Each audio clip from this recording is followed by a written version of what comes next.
بسم الله الرحمن الرحيم. السلام عليكم ورحمة الله وبركاته.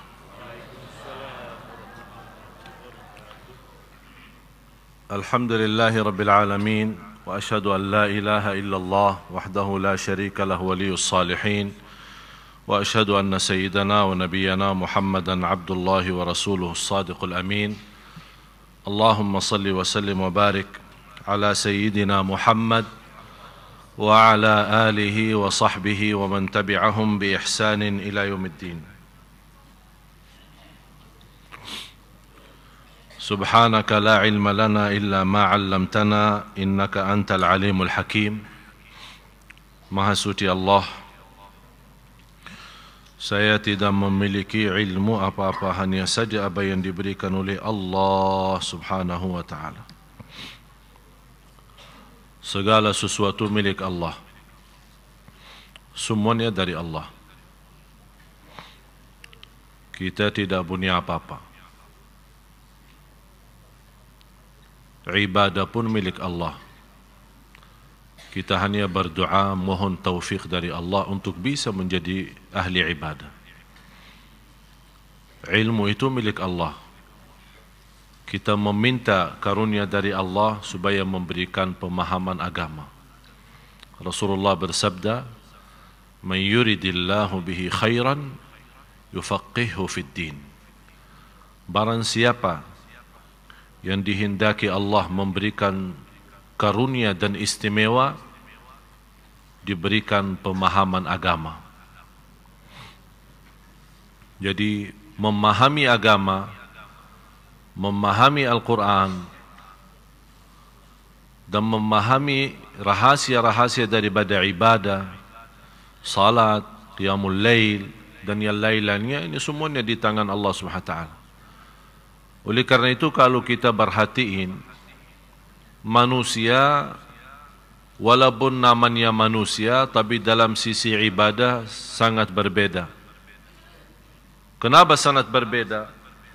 Karena kembali kepada perbedaan ikhlas, perbedaan khusyuk, perbedaan ilmu.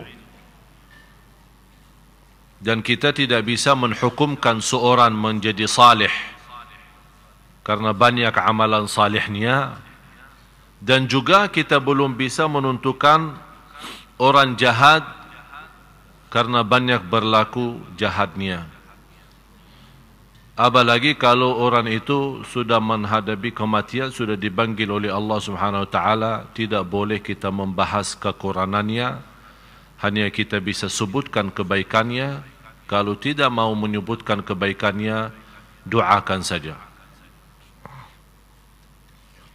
Karena bisa dengan satu amalan bisa membawa kita masuk surga, dan satu amalan bisa membawa kita masuk neraka. Dan sudah Rasulullah SAW menceritakan seorang wanita yang sudah dilaporkan kepada Rasulullah SAW, orang wanita itu salihah, ahli ibadah, qiyam lail, puasa, Quran, dah pernah tinggalin majlis ta'lim, ilmu. Tapi punya satu masalah, tidak menjaga lidahnya dan menyakiti tetangganya.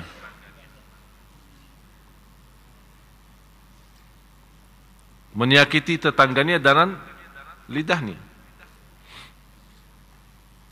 Bagaimana ya Rasulullah keadaannya ini? Apa jawab Rasul? Dia masuk neraka.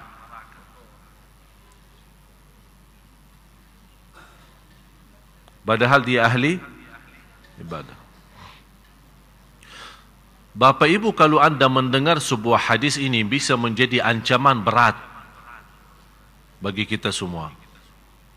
Tapi jangan anda salah faham, kalau Rasul menyebutkan seorang masuk neraka bukan berarti kekal. Karena tetap kebaikan itu terhitung, karena Allah Maha Adil. Cuman coba lihat sejauh mana buruknya ucapan lidah ini. yang bisa dengan ucapan biasa, atau kita menghitungkan biasa tapi dengan ucapan satu bisa membawa kita masuk neraka 70 tahun. Ini baru satu kata. Ini bukan kata saya, kata Rasulullah. Wa rubba kalimatin yaquluha qail la yulqi laha balan tahwi bihi fin nari 70 kharifa. Berumpamaan seorang yang mengucapkan satu kata tanpa disadari, dan kata itu dia mendapatkan murka Allah, masuk neraka 70 tahun. Bagaimana kalau ribuan kata? Oleh karena itu orang salih yang sudah menerti ini, dia sangat mengutamakan diam daripada bicara. Karena berbicara jelas-jelas ke neraka. Udah, kita sudah sama-sama belajar lebih baik mencegah daripada berobat.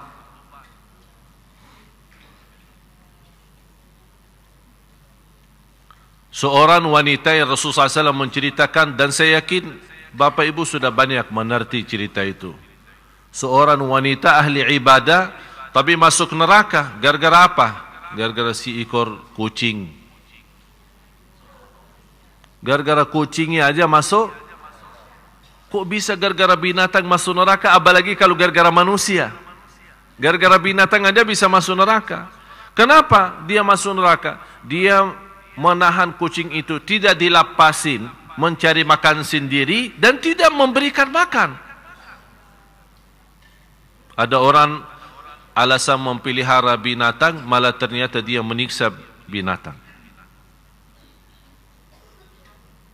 Gara-gara kucing masuk neraka. Mana ibadahnya, puasanya? Tidak ada. Sebaliknya, coba lihat karunia Allah. Jadi Bapak Ibu, masalahnya bukan masalah banyak ibadah atau sedikit ibadah. Sebagaimana di hadis yang sahih, Rasul menceritakan cerita wanita dari Bani Israel. Tidak punya kebaikan sama sekali. Malah dikenal wanita ini zina. Tak pernah punya kebaikan. Karena habis dia minum air, kemudian begitu dia turun dari sumber air, dia bertemu dengan ekor anjing yang lagi keluarin lidahnya, memberikan tanda haus. Kata wanita itu, oh kasihan anjing ini, dia merasakan haus sebagaimana saya tadi merasakan haus. Dia malah turun ke sumber air kembali, ambil air, kemudian berikan.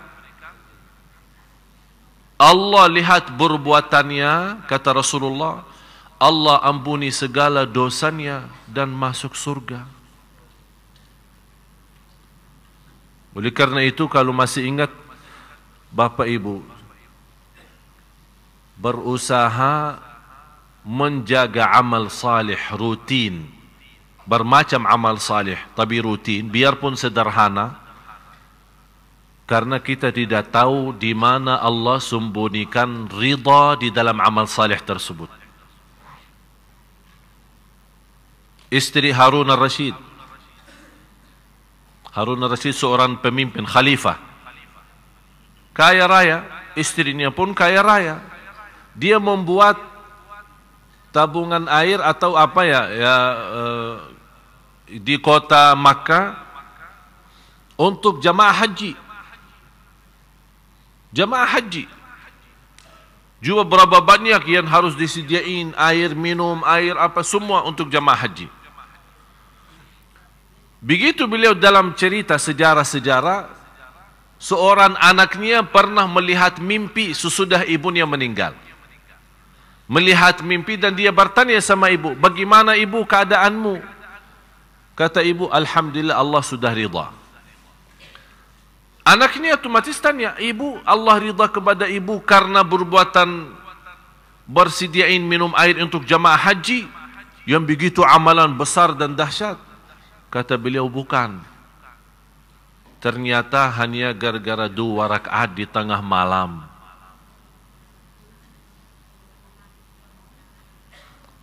Jadi masalahnya bukan amalan kita kadang-kadang merasa diri aku sudah membangun masjid yang terbagus sedunia. Belum tentu ini yang bawa masuk surga, tapi bisa menyentuh kepala anak yatim dan rasa kasih sayang membawa kita masuk surga. Jadi masalahnya Bapak Ibu, jangan Anda menghitungkan amalan kita sama Allah, tapi yang kita jaga adalah ridha Allah. Bagaimana kita bisa berjuang supaya dapat ridha Allah itu. Oleh karena itu kalau kita baca surat Tabarak, huwallazi khalaqal mauta wal hayata liyabluwakum, faham itu artinya ahsanu amala? Hah? Sebaik-baik amal ya, bukan sebanyak amal. Jadi masalahnya bukan banyak, masalahnya baik, tulus, ikhlas, biarpun sederhana, semampu kita. Itu luar biasa. Ada seorang yang kita lihat awam sekali, tidak bisa apa-apa, tapi perhatiannya kepada tetangganya luar biasa. Tidak pernah salat malam, tidak pernah. Malah ada satu cerita dalam Musnad Imam Ahmad, disebutkan dalam Musnad Imam Ahmad, bagaimana seorang sahabat, ada riwayat Abdullah bin Umar, ada riwayat Amr bin Al-As, ada riwayat Abdullah bin Amru. Intinya daripada riwayat ini, Rasulullah SAW menyebutkan seorang, waktu Rasul berkumpul dengan sahabat, ada seorang sebentar lagi masuk dari pintu ini, dia ahli surga. Kalau Rasul berkata seorang ahli surga, itu sudah terjamin. Karena yang berhak untuk menentukan siapa ahli surga dan siapa ahli neraka hanya dua, Allah dan Rasulnya. Di hari yang kedua, sahabat berkumpul juga sama Rasul, dan kata Rasul, sebentar lagi dari pintu ini akan masuk seorang dari ahli surga. Dia ahli surga. Ternyata orang yang datang kali ini sama yang dia sendiri. Di hari yang ketiga munculnya orang juga yang sama. Di antara sahabat yang mengikuti. Tapi orang itu tidak mendengar apa kata Rasul. Dia ahli surga. Begitu beliau keluar, diikutin sama seorang sahabat. Ada riwayat Abdullah bin Umar, ada riwayat Amr bin As, ada riwayat Abdullah bin Amru. Diikutin. Dan minta ninap di rumahnya. Diizinkan minta ninap di rumahnya. Ninap di rumahnya. Tapi dia ninap di rumahnya, dia mau tahu. Coba lihat Bapak Ibu, saya mengambil pelajaran dari cerita ini. Begitu semangatnya sahabat mencari amalan-amalan, berlomba-lomba, sungguh-sungguh, mana amalan yang bisa mendapatkan ridha Allah. Sampai dia tinggalin keluarganya, tinggalin urusan, mau ninap di rumah orang, dia mau tahu kelebihannya apa, sampai dapat 3 kali disebut ahli surga oleh Rasulullah. Akhirnya ikut. Malah orangnya tidur, sahabat nitip melihat ini tidur apa enggak. Malah sahabat ini tidak tidur. Sepanjang malam tidak ada salat malam. Besoknya tidak ada puasa. Diikuti selama 3 hari. Kok ini kayaknya kelihatan biasa-biasa aja sih. Salat malam tidak ada, puasa pun tidak ada. Ya, berarti saya harus tahu. Ini penasaran kan? Akhirnya bertanya, begini, apa sih amalan ente? Soalnya saya dengar Rasulullah 3 kali sebut ente ahli surga. Jadi kalau kita melihat dari sisi bahasa, aku aja yang capek. Sudah qiyamul lail, baca Quran, puasa setiap hari, Rasul sudah sebut saya ahli surga. Ente apa sih? Dia bilang, apa yang ente lihat itu aja, tidak ada kelebihan apa-apa. Cuman saya menjaga satu hal. setiap saya tidur, saya berdoa kepada Allah. Ini yang kamu tidak memperhatikan. Saya berdoa, ya Allah, saya maafkan semua orang yang menzalimi saya, dan saya bersihkan hati, tidak ada titik hitam terhadap siapapun. Langsung kata sahabat, itu dia. Dan susah dilaksanakan. Susah? Ya memang. Manusia terlalu menahan dendam ya. Begitu dia punya kesempatan, habis-habisan. Bisa kita pura-pura maafin orang, tapi hati kita belum ikhlas. Apalagi kalau diikutin, ayo sudah, atas nama saya Ali Jabir, udah maafin. Ya udah, saya maafin. Tapi hatinya bahasa lain. Berat. Memang sifat manusia berat, suka menahan dendam itu. Sakit hati itu tidak bisa dilepas. Oleh karena itu begitu, bisa orang manusia yang sudah sifatnya rendah seperti ini, dia bisa tinggalkan kerindahan itu, menjadi manusia istimewa, Allah hargai dalam surga. Seperti perbuatan tadi.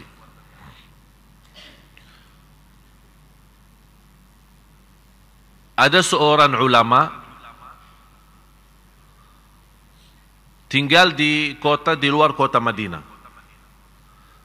Ulama besar di kota Riyadh, ibu kota Arab Saudi.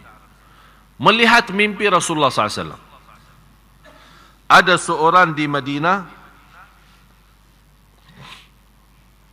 Rasul sebutkan, ada seorang di Madinah, dia termasuk orang paling suci di kota Madinah. Dan doanya makbul. Kalau ketemu dia, minta didoakan. Ternyata yang disebut oleh Rasulullah SAW, guru saya. Beliau masih hidup sampai sekarang. Usianya hampir 100. Tapi coba bayangkan Bapak Ibu, 88 tahun dah pernah lewat takbirah pertama di masjid.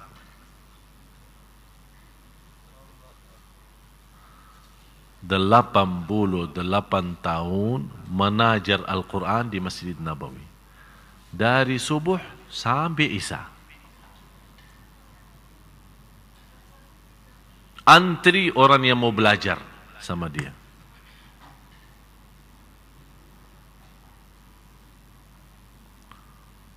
Fantas Rasul sebutkan orang itu, disebut oleh Rasul,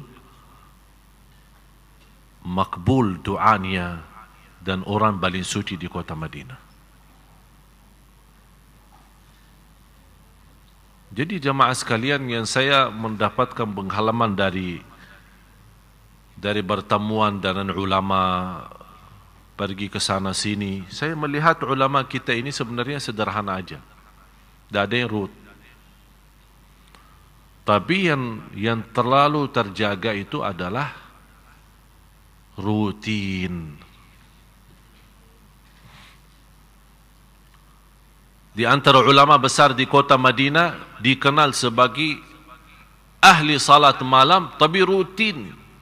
Di musim panas, di musim dingin, di musim sakit, dia lagi sehat, tidak pernah tinggalin salat malam.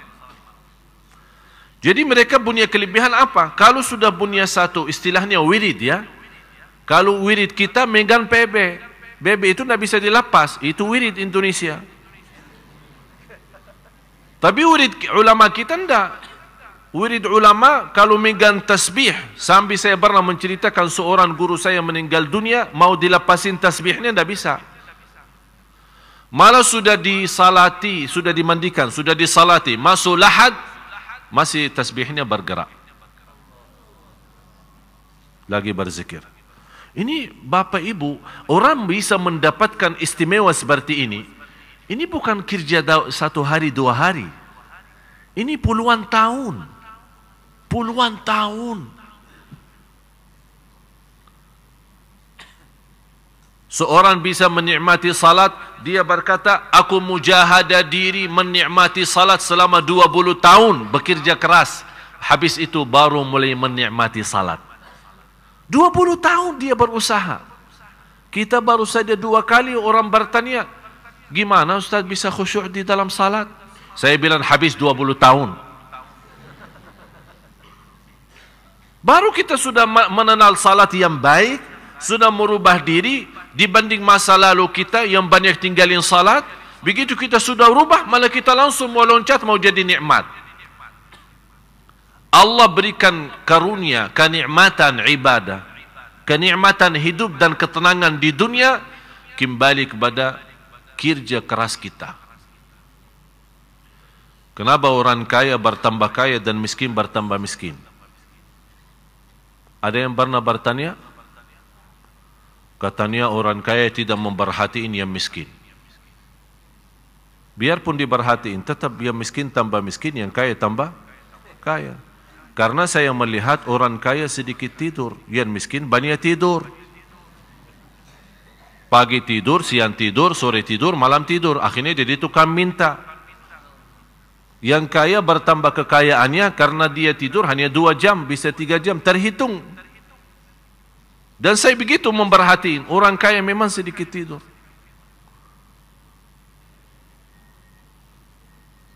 Berarti Allah adil. Bukan hanya urusan agama, ibadah, ada juga urusan dunia yang bekerja keras dapat. Ada tiga poin. Barang siapa yang korbankan 3 poin akan dapat rahasia sesuatu. Waktu, habiskan waktu. Yang kedua, tenaga dan fikiran. Yang ketiga, harta. Untuk ibadah, dapat rahasia ibadah. Untuk Quran, dapat rahasia Al-Quran. Contoh apa? Habiskan waktu sama Al-Quran. Mohon maaf Bapak Ibu, kalau kita hitung waktu sama Al-Quran, tolong Bapak Ibu tanya diri sendiri. Berapa jam sih saya baca Quran dalam sehari?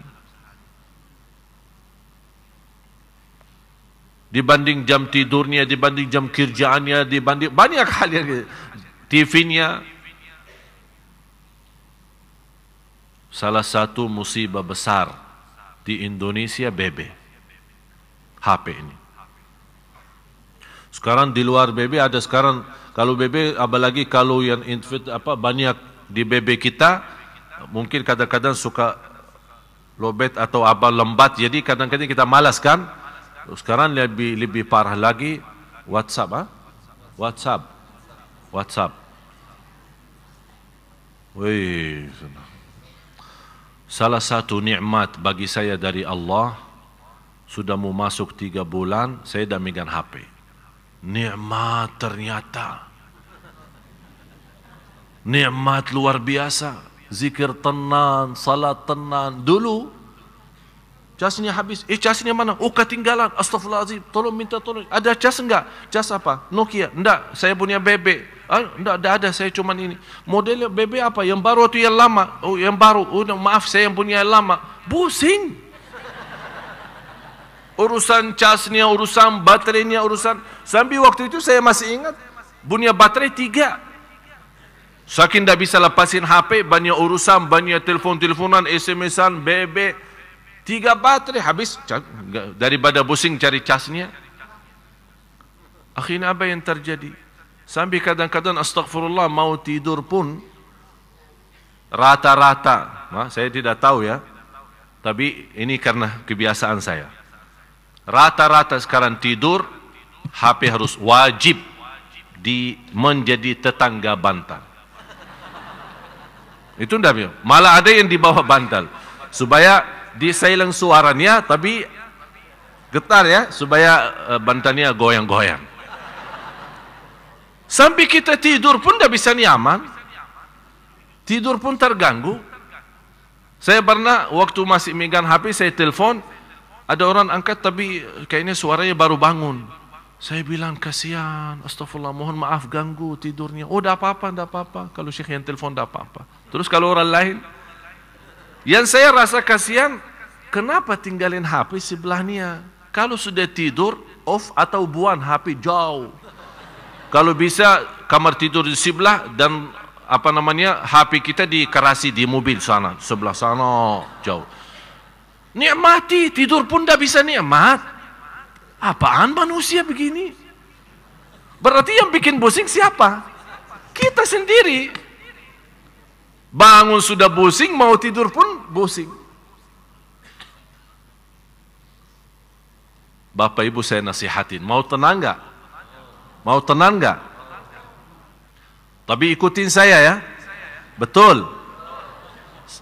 Tinggal 13 hari masuk Ramadan. Sekarang semua tulis surat. Ya.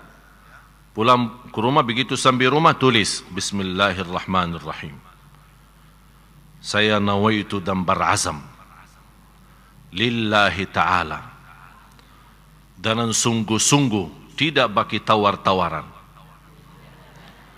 Mulai tanggal 9 Juli atau 1 Ramadan tidak megang HP hampir habis lebaran.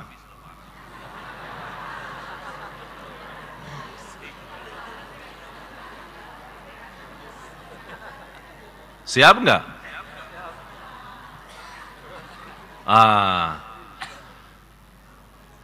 Ada yang merasa kayaknya susah. Saya sendiri menghadapi persoalan yang sama. Pas saya mengambil keputusan tidak megang HP, hampir 2 minggu kayak orang stres. HP-nya mana ya? Siapa yang telepon? Yang BB siapa? Yang SMS siapa? Ada berita baru enggak? Jadi 2 minggu, pusing. Masih saya serahkan kepada asisten saya yang urus melayani jamaah soal pertanyaan. Nanti dia kumpulin pertanyaan, saya jawab, dibalas lagi. Saya selalu ini. Sambil kata beliau, udahlah daripada tanya terus, megang aja HP-nya. 2 minggu betul-betul stres. Tapi subhanallah sudah berusaha membiasakan diri. Sekarang kalau megang HP malah stres. Bukan jauh dari HP, justru tenang. Masuk rumah, keluar rumah, dah mau tahu. Seperti hidup sendiri. Memang hidup sendiri, mati sendiri, masuk kuburan. Udah nikmati aja sendiri. Kenapa pusing? Masa juga HP-nya mau dibawa ke lahat? Oleh karena itu saya mohon, supaya Ramadan ini menjadi indah. Apalagi alhamdulillah, tahun ini kita mendapatkan, saya sudah memperjuangkan benar-benar. Bapak Ibu barangkali tidak tahu apa yang terjadi di belakang Bapak Ibu. Tapi saya berjuangkan setengah mati untuk Sunda Kelapa. Terutama jamaah Bapak Ibu. Teleponan sambil yang saya tak megang HP, mengurus telefon-teleponan dengan adik-adik saya, dengan imam-imam yang mau kita datangkan insyaAllah tahun ini. Proses keputusan mencairkan uang tiket aja, minta ampun susahnya. Alhamdulillah mengambil keputusan dari bantuan sana, bantuan sini, apa yang ada rezeki, udah mengambil keputusan mencairkan uang tiket. Biar Bapak Ibu tahu, uang tiket aja sudah melebihi 300 juta. Alhamdulillah tahun ini habis 3 bulan mati-matian untuk mendatangkan seorang imam yang pernah Bapak Ibu menikmati 2 bulan lalu waktu kita i'tikaf. Karena ada imam suaranya sudes kan? Alhamdulillah tahun ini kita mendapatkan karunia Allah, beliau akan datang 5 hari pertama.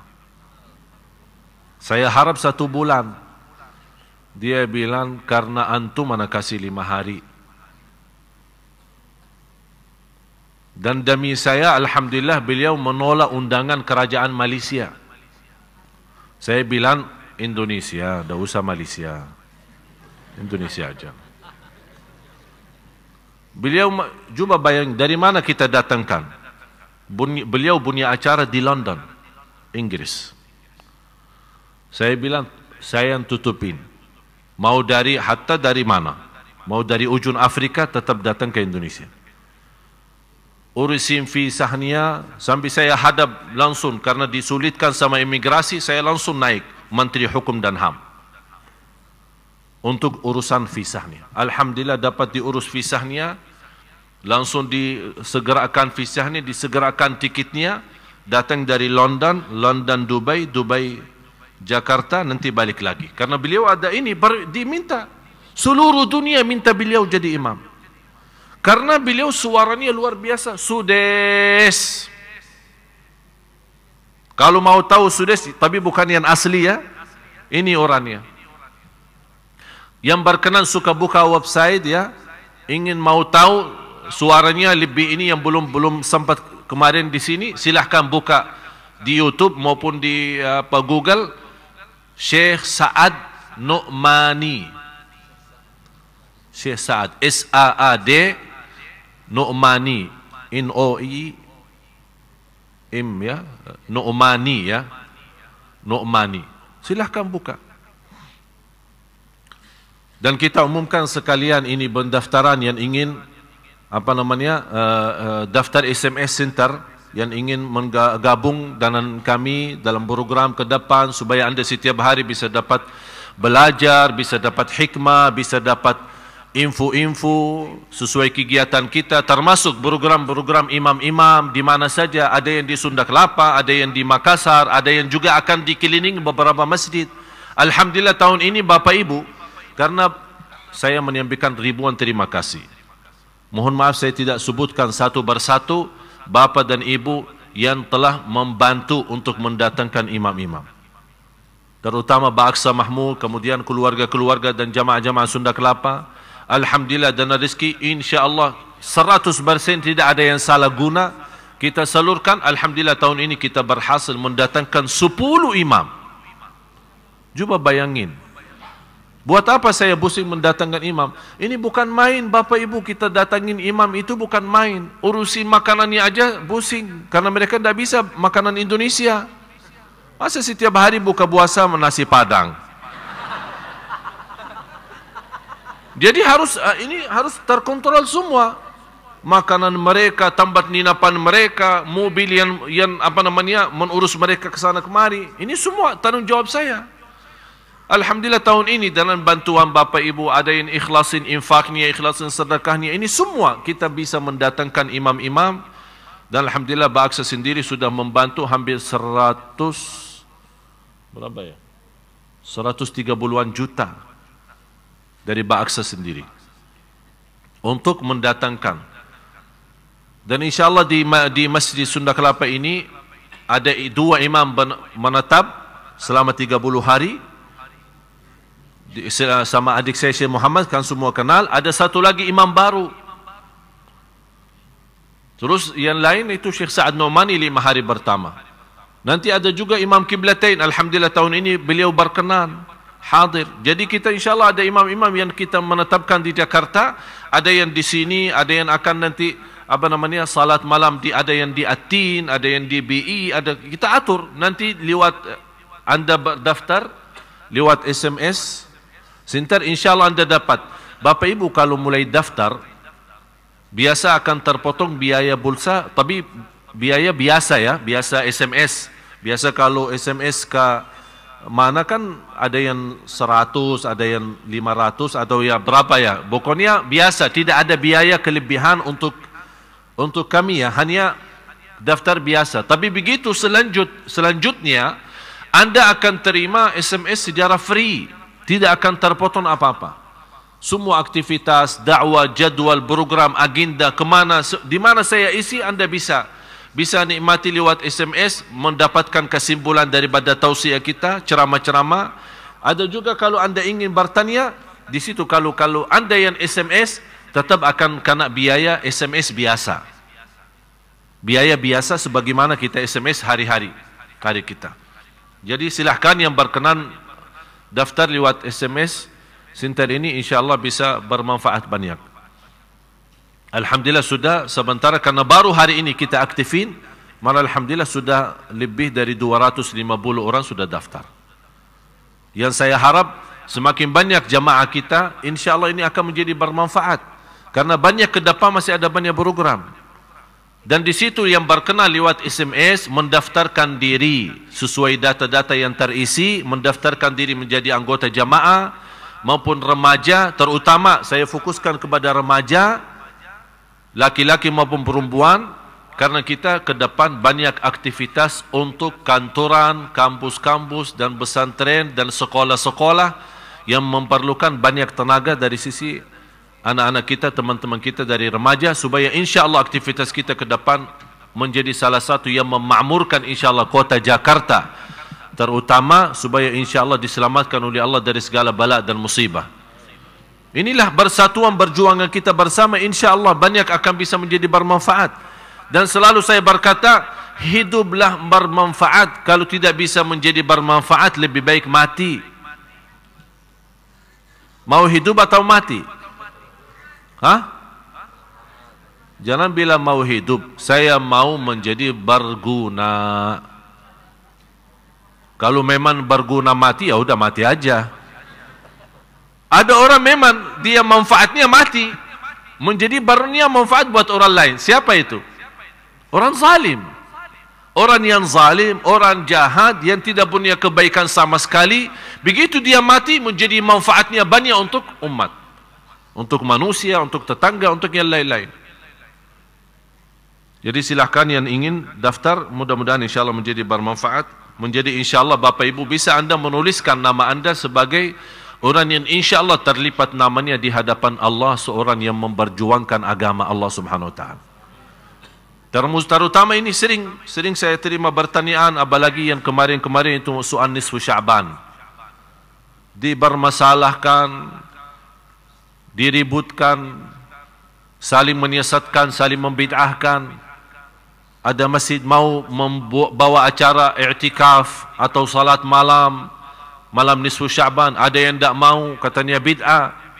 Banyak soalan-soalan itu yang saya heran aja, karena memang hal-hal seperti ini tidak ada contohnya dari Rasul. Tapi harus Bapak Ibu fahami ini menjadi kaidah buat Anda semua ya. Tidak menjadi dasar amalan ibadah kalau tidak dicontohkan oleh Rasul. Itu belum tentu jadi dasar.